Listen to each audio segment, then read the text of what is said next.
오늘 하나님께서 우리에게 주신 말씀은 창세기 41장 38절로 43절의 말씀입니다. 제가 박들을 읽을 때 하나님의 음성으로 듣게 되시길 바랍니다. 바로가 그의 신하들에게 이르되 이와 같이 하나님의 영에 감동된 사람을 우리가 어찌 찾을 수 있으리요 하고 요셉에게 이르되 하나님이 이 모든 것을 내게 보이셨으니 너와 같이 명철하고 지혜 있는 자가 없도다. 너는 내 집을 다스리라. 내 백성이 다 내 명령에 복종하리니 내가 너보다 높은 것은 내 왕좌뿐이니라. 바로가 또 요셉에게 이르되 내가 너를 애굽 온 땅의 총리가 되게 하노라 하고 자기의 인장 반지를 빼어 요셉의 손에 끼우고 그에게 세마포 옷을 입히고 금사슬을 목에 걸고 자기에게 있는 버금수레에 그를 태우매 무리가 그의 앞에서 소리 지르기를 엎드리라 하더라. 바로가 그에게 애굽 전국을 총리로 다스리게 하였더라. 아멘. 오늘 함께 나누실 말씀은 하나님과 연결된 사랑이라는 제목입니다. 하나님의 은혜가 여러분들과 함께하게 되시길 바랍니다. 우리는 가끔 자기도 모르게 누군가를 극찬하게 될 때가 있습니다. 지난 수요일 저녁 황대헌 선수가 쇼트트랙 1500m 경기에서 금메달을 따던 때가 딱 그런 경우인데요. 그날 황대헌 선수는 온갖 수모와 억울한 감정을 이겨내고 당당하게 실력으로 금메달을 따냈습니다. 황대헌 선수가 결승선을 1위로 통과한 직후 포효하는 모습을 보며 대한민국 국민 중에 누가 울컥하지 않았겠습니까? 저도 소리를 지르며 얼마나 좋았는지 모릅니다. 자, 그런데 우리 못지않게 황대헌 선수를 극찬한 외국인이 있었습니다. 함께 경기를 치렀던 캐나다 선수인데요. 그 선수가 무슨 말을 했는지 여러분 혹시 기사로 보셨는지 모르겠습니다.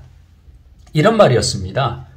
황대헌 선수만 따라갔더니 은메달을 따게 되었다는 것입니다.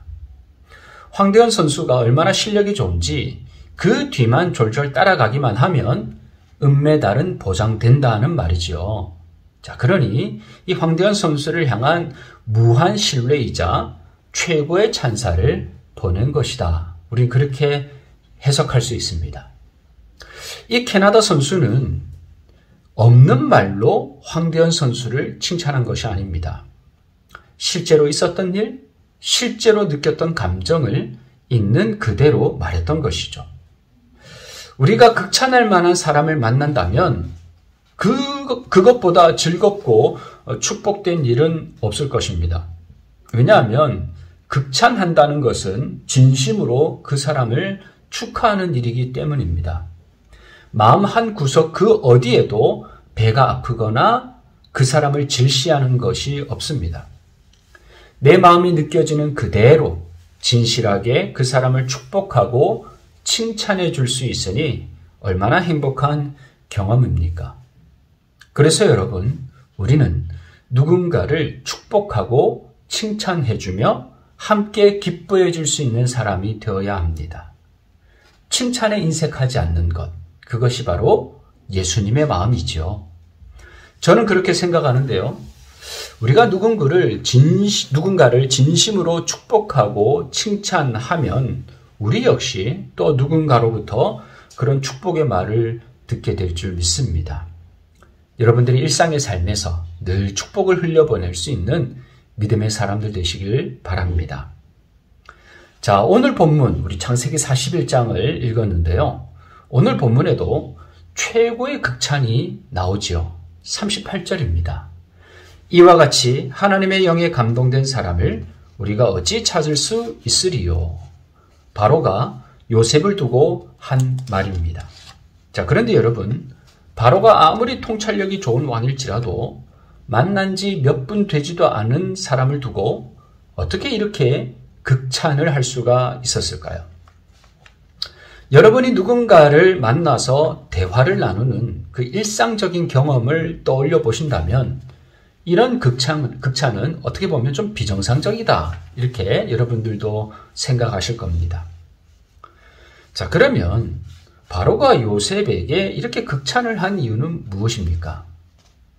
바로가 아무리 애를 써도 그 뜻을 알 수 없었던 꿈을 요셉이 단번에 해석해냈기 때문입니다. 게다가 이집트의 운명을 좌우할 수도 있는 7년 대흉년을 대비할 실제적인 대안까지 제시하였죠. 마치 시험 문제를 미리 알고 완벽한 답을 준비한 사람처럼 막힘없이 술술 답을 하는 그 모습을 보며 바로는 요셉에게서 신적인 아우라를 느낀 것입니다. 그래서 심지어 이렇게까지 말하죠. 40절입니다. 너는 내 집을 다스리라. 내 백성이 다 내 명령에 복종하리니 내가 너보다 높은 것은 내 왕좌뿐이니라. 백성을 다스리는 자를 두고 우리는 왕이라고 합니다. 자, 그런데 요셉더러 자기 백성을 다스리라고 하니 요셉이 무엇과 같이 돼버린 거예요? 이집트의 왕이 된 것과 다름없게 된 겁니다. 바로가 요셉에게서 받은 충격이 얼마나 대단한 것인지 알 수 있는 대목입니다. 자, 그러면 여러분, 요셉이 단지 해몽을 잘하고 적절한 대안을 제시했기 때문에 극찬받은 것일까요? 아닙니다. 그것은 단지 요셉이 어떤 사람인가를 보여주는 하나의 사건에 불과하죠. 요셉이 꿈을 해석하는 것을 보며 바로와 신하들은 요셉이라는 한 사람이 아니라 그가 지금 하나님과 연결되어 있다는 것을 보았습니다. 즉, 요셉이라는 껍데기뿐인 한 인간이 아니라 그 사람을 사용하시는 전지전능하신 하나님의 존재를 느꼈던 것입니다. 그래서 바로는 자기도 모르게 최고의 찬사를 쏟아낸 것입니다. 이와 같이 하나님의 영에 감동된 사람을 우리가 어찌 찾을 수 있으리요? 바로는 자기 눈앞에 있는 요셉에게 이집트의 운명을 맡긴 것이지만 실상은 요셉이 연결되어 있는 하나님께 맡긴 것이 됩니다. 자, 이런 원리는 우리의 삶에도 동일하게 적용할 수 있습니다. 우리 모두는 각자의 영역에서 성과를 내고 싶어 하지요. 하지만 그런 업적과 성공은 본질적인 것이 아닙니다. 세상 권력자에게 인정을 받고 높은 자리에 오르는 것을 우리 크리스천들도 꿈꾸지만 그것보다 더 중요한 것은 하나님과 연결되는 것입니다. 일단 하나님과 연결되면 나머지는 하나님이 이루어 가십니다. 그러면 하나님을 모르는 사람들도 다 느끼게 되지요. 이 사람은 진짜 크리스천이구나. 이 사람은 신실한 하나님의 사람이구나. 몇 주 전 중고등부 아이들과 성경 공부하면서 들려준 이야기가 하나 있습니다. 신앙을 가진 어떤 사람이 직장 문제 때문에 이사를 가게 됐습니다.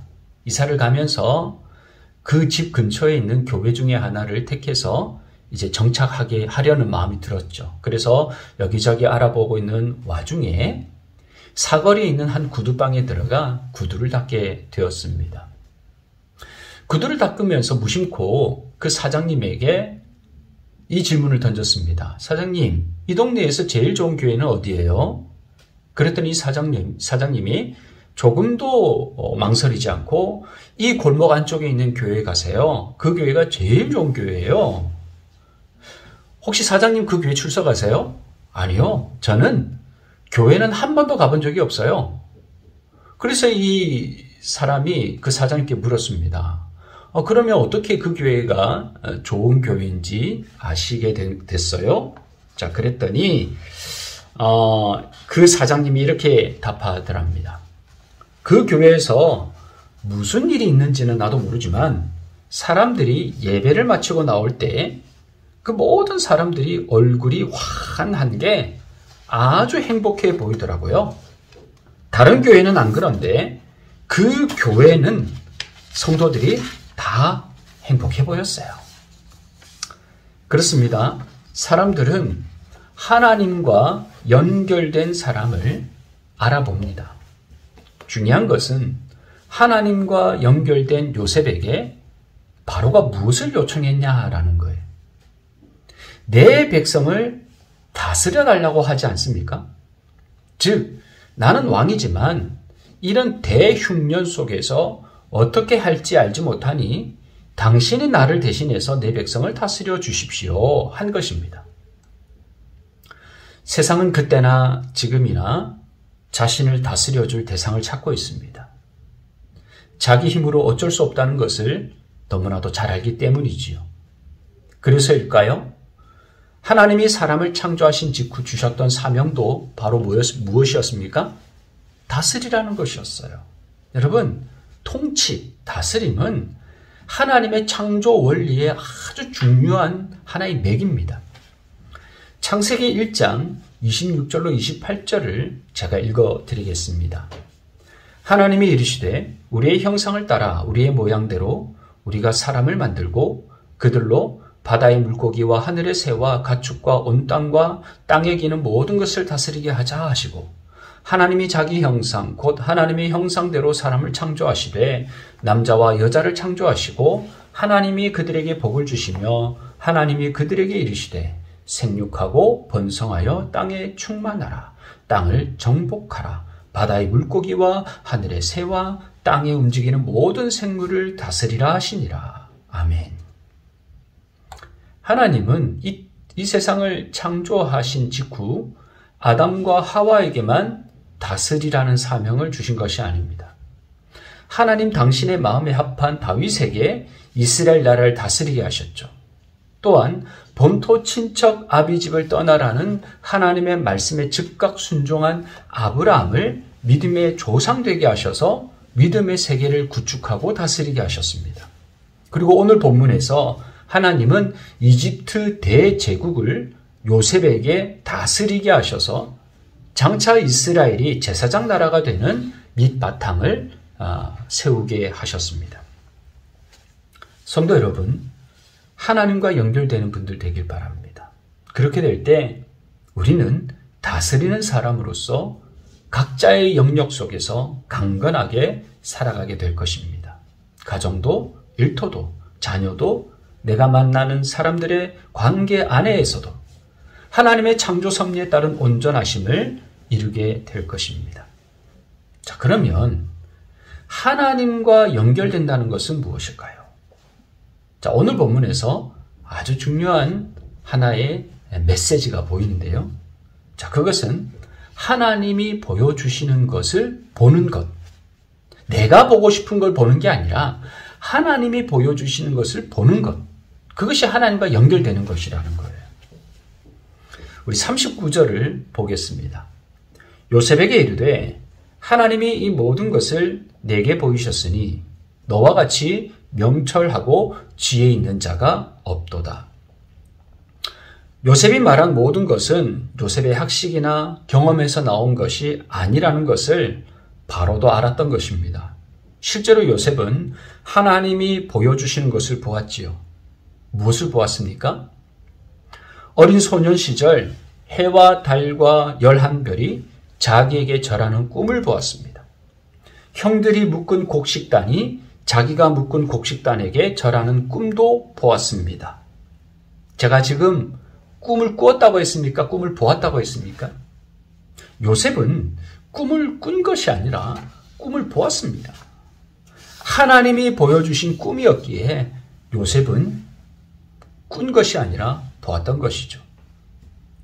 자, 그 꿈은 요셉의 마음에 담겼고 삶이 이어지는 모든 순간마다 하나님의 지혜이자 능력으로 함께 했습니다.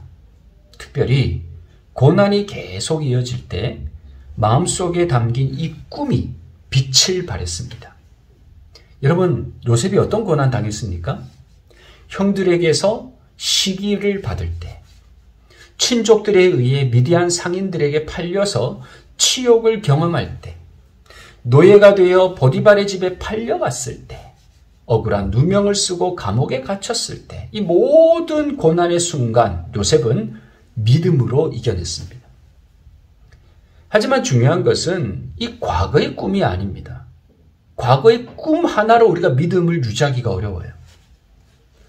어려서는 꿈을 보았지만 이제는 그 모든 고난의 과정을 통과하며 살아계신 하나님을 보는 것이 중요합니다. 요셉이 보디발의 집에서 가정총무가 되었다고 창세기는 기록하고 있습니다. 여러분, 보디발이 어떤 사람입니까? 바로의 경호대장이었습니다. 그 시절의 관념으로 보자면 단순한 경호원이 아니라 국방부 장관 내지는 경찰청장쯤 되는 사람입니다. 그런 사람의 집이 싼취 같은, 스취 같은 30평대 아파트였을까요? 아니겠죠, 여러분? 대저택이었고 그 집 안에서만 일하는 노예와 하인의 수가 수십 명은 되었을 겁니다. 그런 큰 가문에서 가정총무가 된다는 것이 그리 호락호락한 일이 아닙니다. 자, 그러면 여러분, 요셉이 가정총무가 되기 위한 훈련은 받았을까요? 아니죠. 오히려 요셉은 과잉 보호 속에서 자랐음을 성경은 말하고 있습니다. 그 예가 되는 것이 바로 채색 옷입니다. 창세기 37장 3절입니다. 요셉은 노년에 얻은 아들이므로 이스라엘이 여러 아들들보다 그를 더 사랑함으로 그를 위하여 채색 옷을 지었더니. 채색 옷은 물들여서 만든 호사로운 옷을 말하는데 그런 옷은 통상적으로 손을 덮을 정도로 소매가 긴 옷이었습니다. 그래서 채색 옷은 어떤 옷? 소매가 긴 옷. 여러분, 손을 덮을 정도로 긴 옷을 입으면 일을 하기가 편할까요? 불편할까요? 어디 설거지나 제대로 할 수 있겠습니까? 이런 옷을 입혔다는 것은 너는 아예 일하지 마라, 이런 의미 아니겠습니까? 야곱이 요셉을 얼마나 사랑했는지 형들과는 다르게 너 손에 물도 묻히지 마, 이런 사랑의 표현으로 채색 옷을 입혔다는 거예요. 그런 요셉이 보디발 집에 가정총무 자리에 올랐다. 여러분, 이게 어떻게 가능하냐라는 거예요. 저는 보디발의 집에서 해야 할 모든 일을, 그 모든 절차와 법도와 그 모든 인사관리, 업무, 능력, 이런 것들을 하나님이 직접 보여주셨다고 생각합니다. 바로의 경호대장의 집을 주관하는 데 꼭 필요한 총명과 지혜를 부어주신 것이지요. 하나님은 그때그때 요셉에게 계속 보여주셨습니다. 소년 시절에 봤던 꿈만 보여주는 게 아니고 매 순간순간 삶의 모든 단계 속에서 그때 꼭 필요한 것들을 보여주셨다는 거예요. 감옥에서는 감옥에 합당한 지혜를, 왕궁에서는 왕궁의 법도, 질서, 지혜를 계속 공급받은 것입니다. 무엇보다 요셉은 하나님이 보여주실 때마다 그것을 가볍게 보지 않고 마음에 새겼으며 보여주신 대로 순종했습니다. 요셉은 하나님이 보여주신 대로 바로에게 꿈을 해석하고 7년 흉년을 이렇게 저렇게 준비하라고 구체적인 대안까지 말을 했죠. 자, 그런데 여러분 여기서 바로가 어떻게 나왔습니까? 야, 내가 보니까 여호와의 영에 감동된 사람은 너밖에 없는 것 같아. 그러니까 네가 말한 그 대안을 네가 직접 해.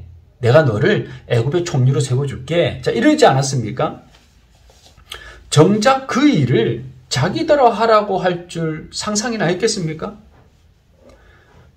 만약 저였다면 저는 손사래를 치며 무서워서 덜덜 떨며 저는 그런 일 못해요. 이랬을 것 같아요. 말로 이래라 저래라 하기는 쉽지만 말한 대로 하기는 어렵기 때문입니다. 자, 그런데 요셉은 어떻게 나옵니까? 애굽 온 땅을 다스리라는 바로의 요청에 전혀 당황하지 않죠. 왜냐하면 하나님이 보여주신 대로 말했으니 이제 그 다음에 일어날 일도 하나님이 보여주시는 대로 따라하면 되기 때문이에요, 여러분. 지금까지 하나님에 대해서 요셉이 학습해 온 것이 뭡니까? 보여주신 대로 말하고, 보여주신 대로 순종하고, 보여주신 대로 따라가면 된다. 이거 아니었습니까? 여러분, 믿음이 왜 믿음입니까? 계산해 봐서 계획 잘 세우고 내 능력으로 잘 처리할 수 있으면 그건 믿음이 아니죠. 믿음은 안 믿어지니까 믿음입니다. 확신이 서질 않고 염려가 생길 수밖에 없으니 믿음이 요구되는 것입니다. 초대교회 교부 중 한 사람인 터툴리안이 남긴 유명한 말이 있습니다. 불합리한 고로 나는 믿는다. 여러분, 합리가 무엇입니까? 이해가 되지 않는 것을 말합니다. 이해가 되는 것을 말합니다. 자, 이해가 되면 사실 믿을 필요가 없습니다. 이해가 안 되니까, 안 믿어지니까 믿어야 되는 거죠. 우리는 어떻게 믿어야 합니까? 그때 하나님이 보여주시는 것을 보고 본대로 말하고 본대로 따라 나섬으로써 믿어야 합니다. 상황이 이해가 되지 않고 너무나도 불편하고 고생스러운 상황이지만 보여주시는 대로 따라가는 것이죠.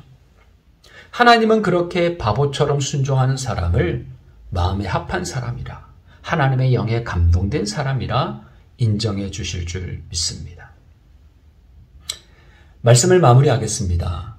하나님께 연결되어 살아가는 것, 너무나도 단순하면서도 중요한 기독교 신앙의 원리라는 것을 다시 한번 강조합니다.